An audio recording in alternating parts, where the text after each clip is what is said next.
Most people would say the schools don't have a theology because they don't teach anything about religion, which means they are religious. They are without religion. But of course, we know that's not true, because if Mhm. you take God away from everything, what you have is atheism. And you start with that as your theology. So the predominant underlying theology is atheism. God doesn't exist. You can't mention him in schools. In the 1960s, the Supreme Court said, the Bible, prayer, those are out of schools. That was not the beginning of the end of anything good about government schooling. That was really the end of the end. That was where government schooling was headed ever since its inception. And then linked to that would be what we would call the sociology of moral relativism. Moral relativism is simply that there is no standard of truth.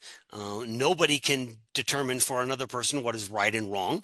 And a teacher under moral relativism has to agree that they both can and possibly are right, which of course goes against the law of non-contradiction. You can't have those two opposite positions and statements and so forth.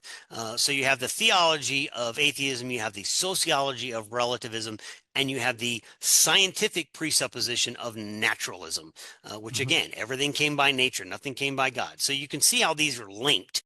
Without God, you can't have a truth. Without God, you can't have creation. And so those are kind of the underlying philosophies, but then they flow out into just an absolutely inordinate number of what we would perhaps call ideologies.